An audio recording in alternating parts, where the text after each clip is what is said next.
Hello दोस्तों, आप सभी को हमारे यूट्यूब चैनल MCQ जंक्शन पे स्वागत है।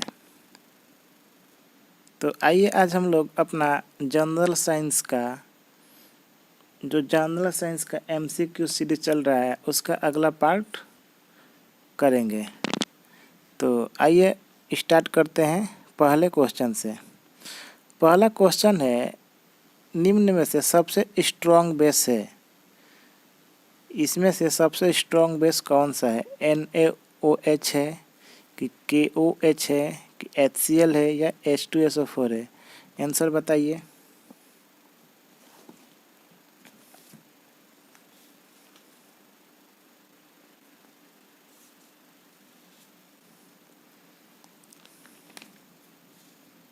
इसका आंसर क्या होगा? इसका आंसर बताइए।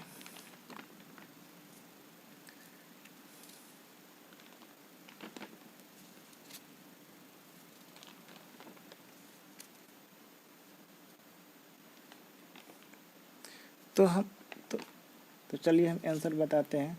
तो इसका आंसर हो जाएगा, जो सबसे स्ट्रॉन्ग बेस है, सबसे स्ट्रॉन्ग बेस है NaOH।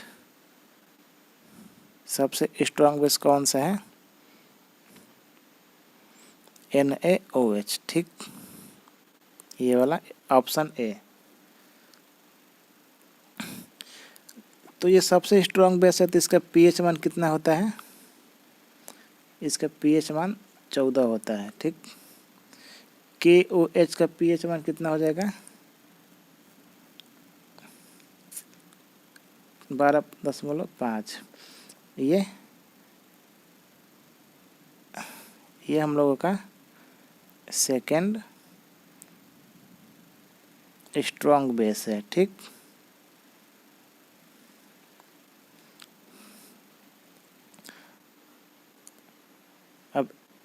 अब HCl को देखते हैं। HCl का pH वैल्यू कितना होता है? HCl का pH वैल्यू 0 होता है। और ये HCl क्या है? सबसे स्ट्रॉन्ग एसिड है। ठीक, HCl सबसे स्ट्रॉन्ग एसिड है। H2SO4 का pH मान कितना हो जाएगा? 1। ठीक, और ये क्या है? Second strong acid. ठीक, समझ में आ गया?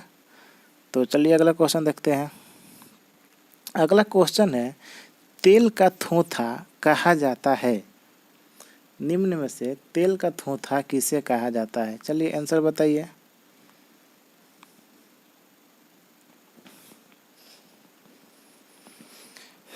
तो चलिए आंसर बताते हैं। इसमें तेल का थूथा H2SO4 को कहा जाता है। ठीक, H2SO4 को क्या कहेंगे हम लोग? H2SO4 को सल्फ्यूरिक एसिड कहते हैं। ठीक, HCl क्या है?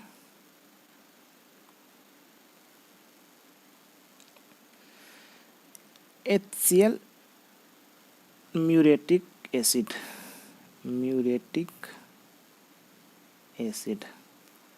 HCl को म्यूरेटिक एसिड भी कहते हैं। ठीक, इसका यूज कहाँ होता है? इसका यूज होता है, जो एक्वारेजियस सॉल्यूशन होता है, एक्वारेजियस सॉल्यूशन, उसी को बनाने में काम आता है। ठीक, जो एक्वारेजियस सॉल्यूशन है उसमें सोना क्या होता है? घुल जाता है। तो उसी को बनता है HCl द्वारा। HNO3 क्या है? नाइट्रिक अम्ल। ये नाइट्रिक अम्ल है। ठीक, HNO3 नाइट्रिक अम्ल।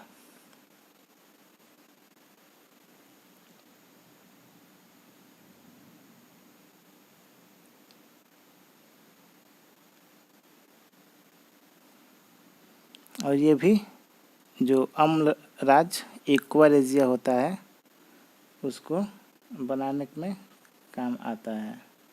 ठीक, तो HCl और HNO3 ये दोनों मिलकर क्या बनाते हैं? अम्लराज।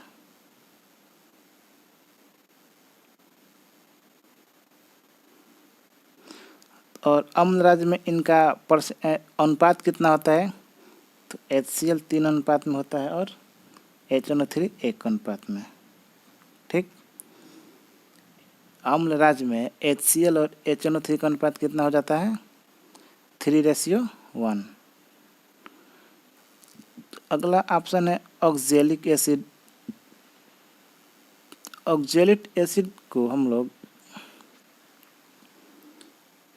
रस्ट रिमूवर भी कहते हैं,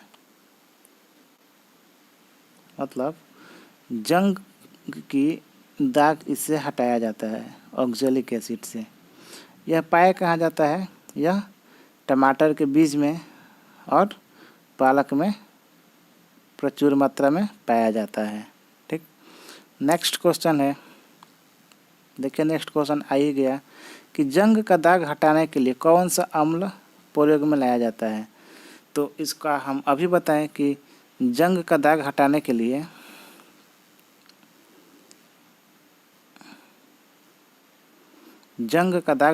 लिए हम लोग ऑक्जेलिक एसिड का प्रयोग करते हैं। ठीक,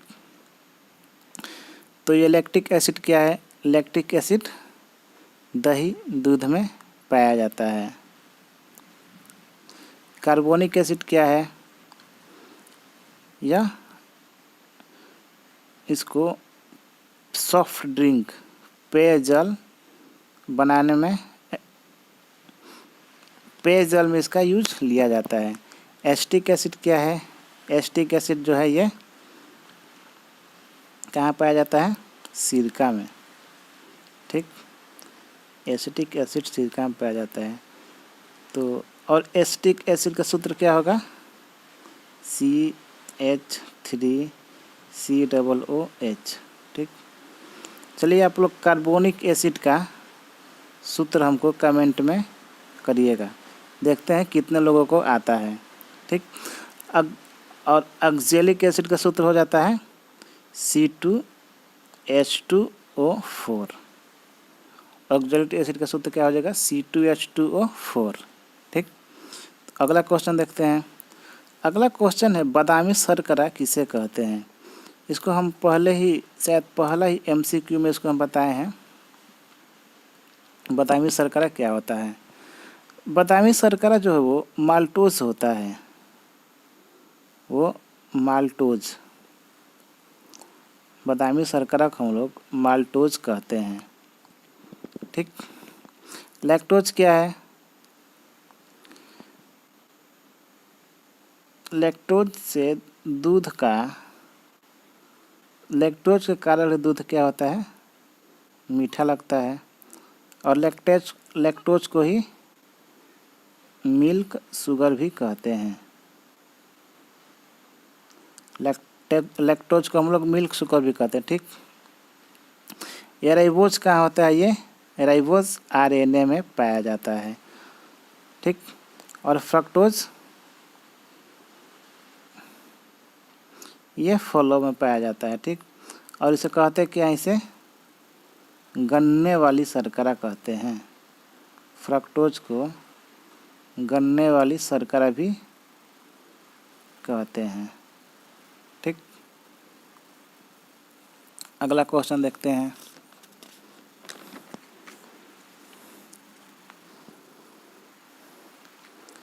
निम्न को सम्मिलित कीजिए। इसमें एक तरफ धातु है और दूसरी तरफ रोग है। ठीक, अब इनको सम्मिलित करना है कि इसमें से किसके कारण कौन सा रोग होता है। पारा के कारण कौन सा रोग हो जाएगा? पारा के कारण होता है मिनीमार्ट बीमारी। मीनामार्ट बीमारी पारा का कारण होता है मीनामार्ट। एक का हो जाएगा। दूसरा कैडमियम से होता है इटाई। कैडमियम से क्या होता है? इटाई इटाई, ठीक। नाइट्रेट आयन से होता है blue baby syndrome, nitrate ion से ब्लू बेबी सिंड्रोम। और क्लोराइड आयन से हो जाएगा फ्लोरोसिस, क्लोराइड आयन से फ्लोरोसिस होता है, ठीक। अगला क्वेश्चन देखते हैं। अगला क्वेश्चन है इनो में कौन से क्षार पाया जाता है? ये काम नहीं है, कौन है? इनो में कौन सा क्षार पाया जाता है? चलिए बताइए।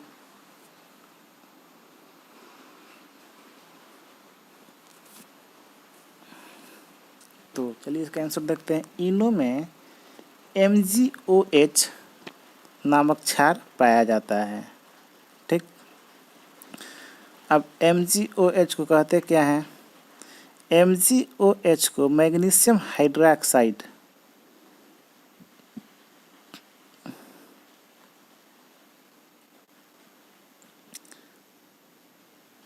मैग्नीशियम हाइड्रोक्साइड, H2NO3 को मैग्नीशियम हाइड्रोक्साइड कहते हैं, ठीक। और इसे ही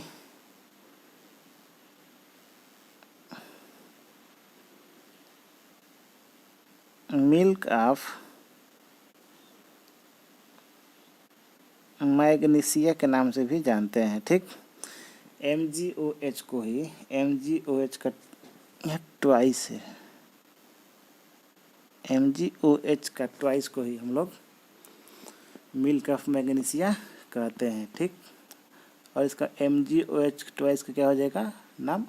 मैग्नीशियम हाइड्रोक्साइड। और ये Al2OH थ्राइस क्या है? इसका यूज होता है एंटासिड बनाने में, एंटासिड बनाने में, ठीक। ZNO क्या होता है? ZNO को हम लोग जिंक का फूल भी कहते हैं, ठीक। इसका नाम ZNO का नाम क्या हो जाएगा? जिंक ऑक्साइड, जिंक ऑक्साइड को हम लोग जिंक का फूल भी कहते हैं। नेक्स्ट क्वेश्चन है NaCl का pH मान क्या होता है? मतलब जो साधारण नमक है उसका pH मान क्या होता है? तो साधारण नमक का pH मान कितना हो जाता है? 7, ठीक। NaCl का pH मान 7 होता है, ठीक। अगला क्वेश्चन, बच्चों में प्रोटीन की न्यूनता के कारण जो रोग उत्पन्न होता है उसको क्या कहते हैं? जो बच्चों में प्रोटीन की कमी के कारण रोग उत्पन्न होता है उस रोग को हम लोग क्या कहते हैं? उस रोग को कहते हैं मैरास्मस, ठीक। उस लोग को क्या कहते हैं? मैरास्मस। ये मैरास्मस 1.5 साल के बच्चों तक को होता है, ठीक। अगर वही प्रोटीन की कमी 1.5 साल से ऊपर के बच्चों को हो जाए या वयस्क बच्चों को हो जाए तो उस बीमारी को हम लोग क्वाशियोरकर नामक बीमारी से जानते हैं, ठीक। अगर 1.5 साल तक के बच्चों को तो उस बीमारी को मैरास्मस कहते हैं और करीब 1.5 साल से ऊपर के बच्चों को हो तो उसको क्वाशियोरकर बीमारी कहते हैं, ठीक।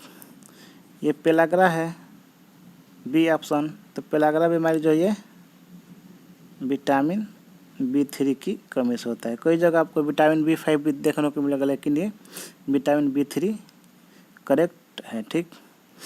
इसका रासायनिक नाम क्या हो जाएगा? इसका रासायनिक नाम हो जाएगा विटामिन B3 का रासायनिक नाम नियासिन। विटामिन B3 का रासायनिक नाम क्या है? नियासिन, ठीक। अगला ऑप्शन है हम लोगों का सी,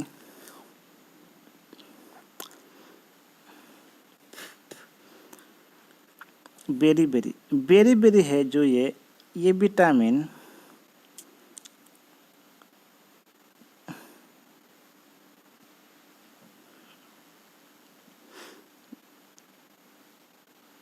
जो बेरी बेरी है, सी ऑप्शन वाला, वो विटामिन बी की कमी से होता है। ठीक, और विटामिन बी का रासायनिक नाम है थायमीन।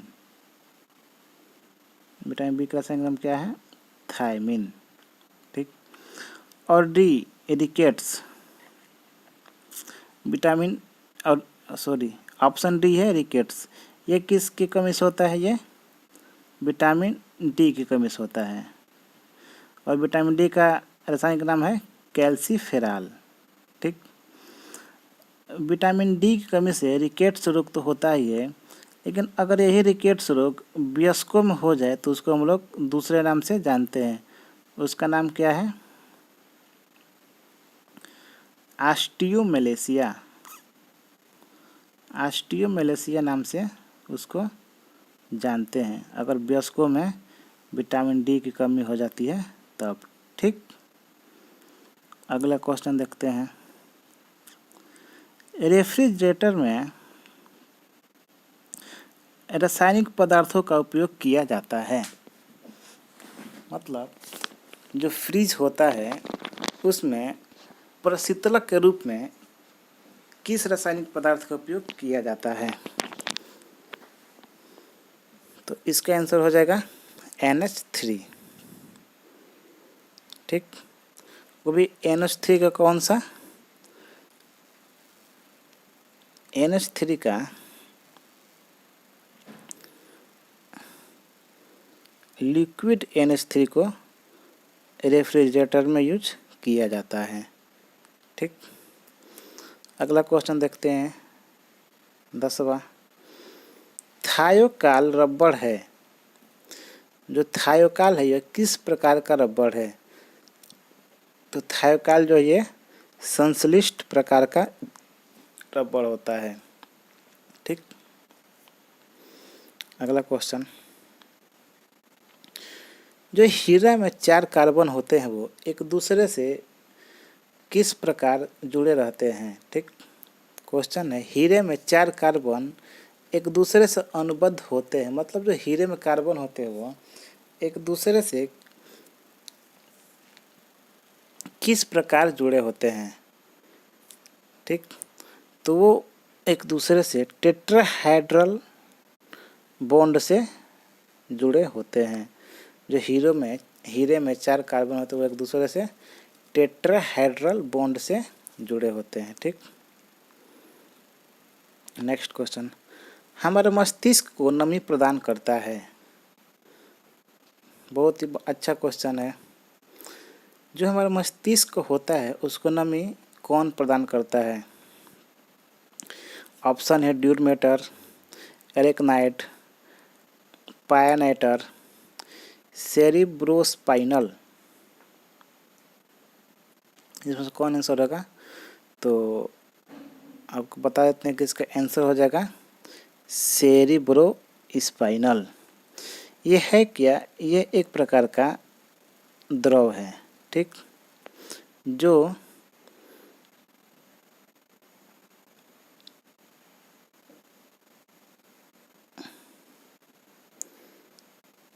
मेनिगस जो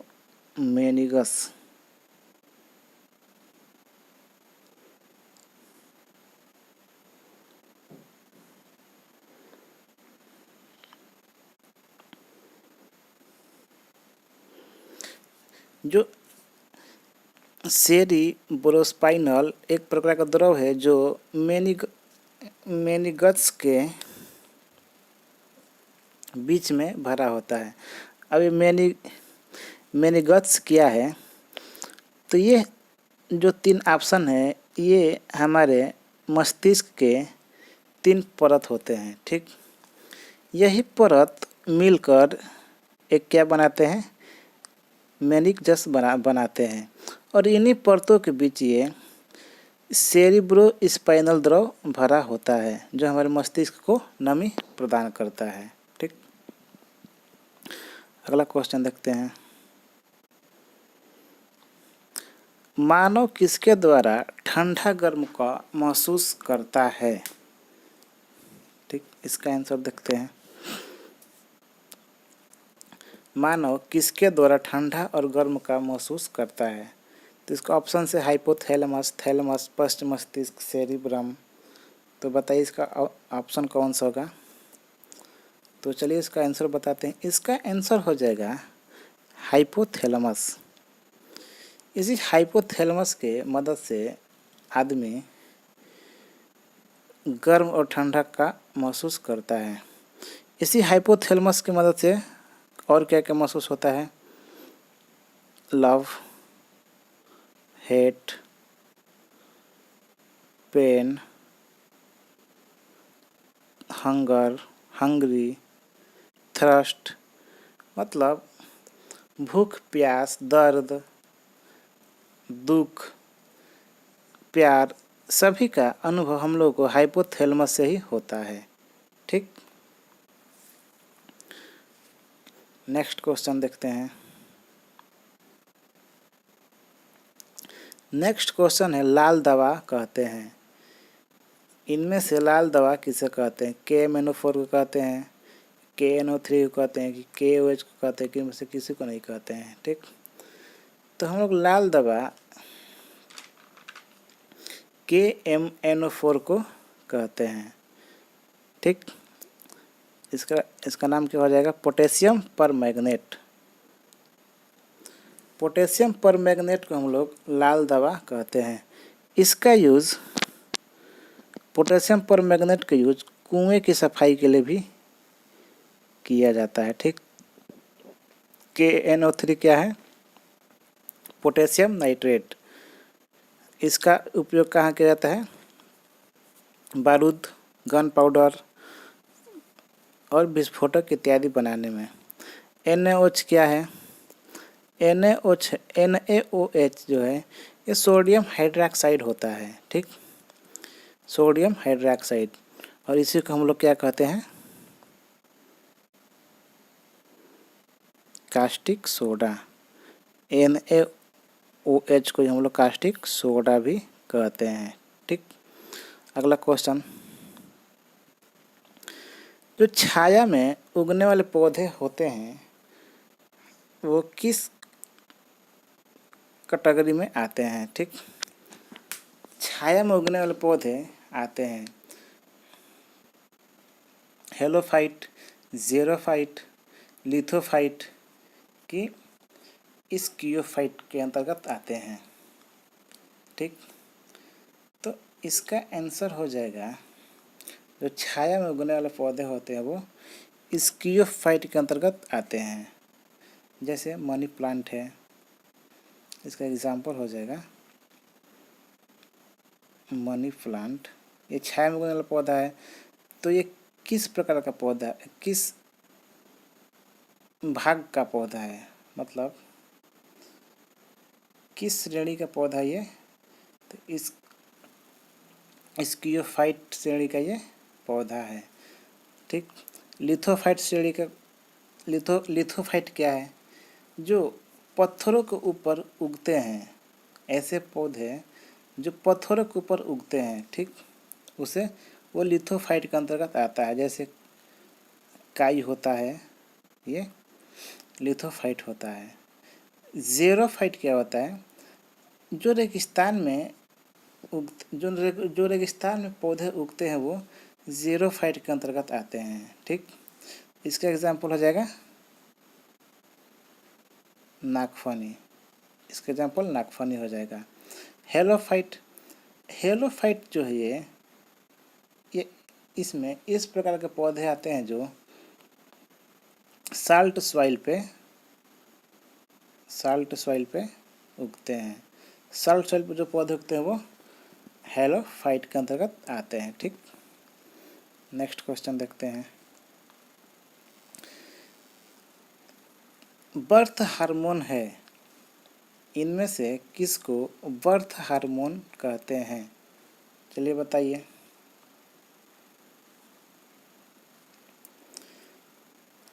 तो इसका आंसर हो जाएगा बर्थ हार्मोन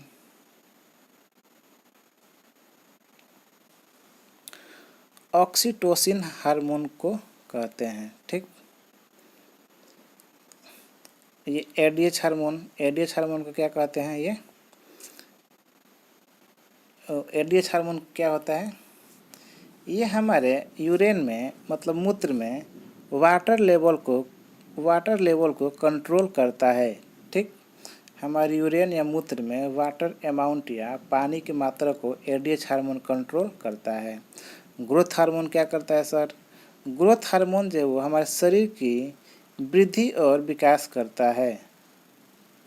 शरीर की वृद्धि और विकास करता है। प्रोलैक्टिन हार्मोन क्या करता है? तो सर ये जो प्रोलैक्टिन हार्मोन है ये एक प्रकार का फीमेल हार्मोन होता है।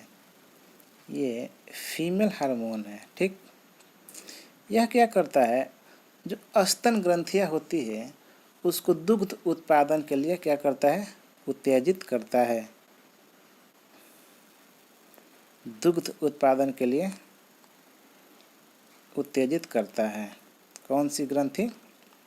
प्रोलैक्टिन ग्रंथि। ठीक, अगला क्वेश्चन देखते हैं। तो सर अगला क्वेश्चन जो है वो कोशिका नियंत्रण कक्ष किसे कहा जाता है?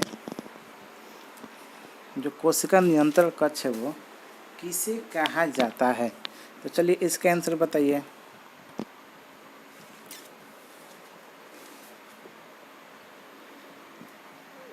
तो चलिए बताते हैं इसका आंसर। कोशिका नियंत्रण कक्ष केंद्रक को कहा जाता है। केंद्रक से ही हमारी कोशिकाओं का नियंत्रण होता है। तो ये लाइसोसोम क्या है? लाइसोसोम को कोशिका की आत्महत्या की थैली कहा जाता है।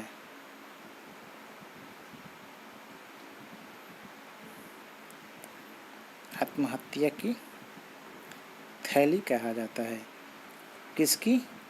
कोशिका की आत्महत्या की थैली कहा जाता है। ठीक, राइबोसोम क्या है?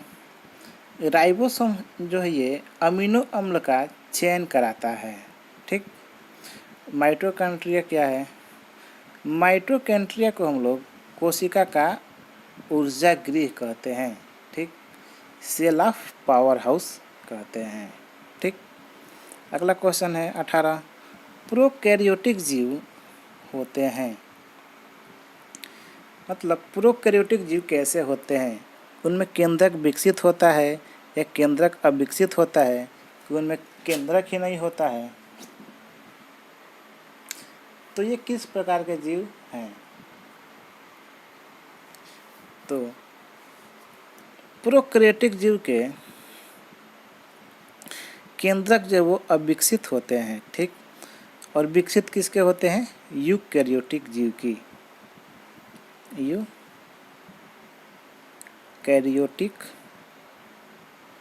यूकैरियोटिक जीवों की केंद्रक विकसित होते हैं और प्रोकैरियोटिक जीव की केंद्रक अविकसित होते हैं। ठीक, अगला क्वेश्चन देखते हैं। पौधों का रसोई घर कहा जाता है। पौधों का रसोई घर किसे कहा जाता है? पत्ती को या जड़ को या तना को या फूल को? तो चलिए बताइए। तो बताते हैं पौधों का रसोई घर जो है वो पत्ती को कहा जाता है। ठीक, क्यों कहा जाता है सर?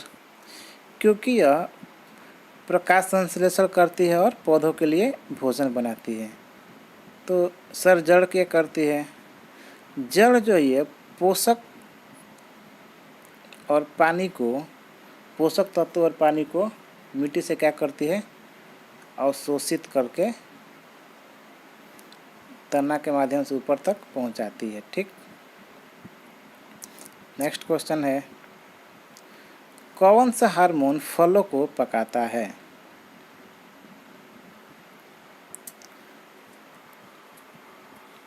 कौन सा हार्मोन फलों को पकाता है?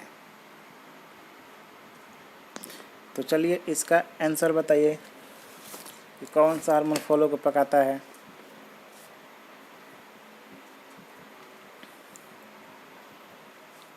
तो चलिए बताते हैं।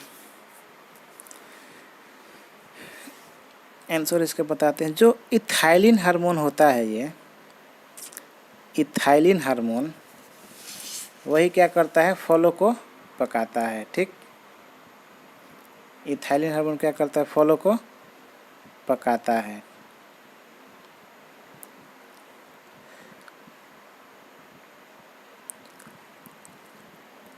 तो चलिए, आज के सेशन में इतना ही क्वेश्चन था।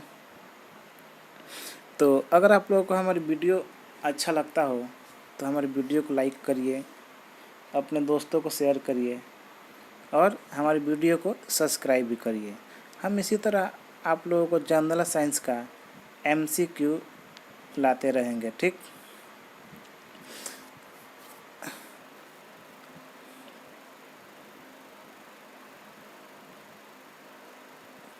चलिए, धन्यवाद। जय हिंद।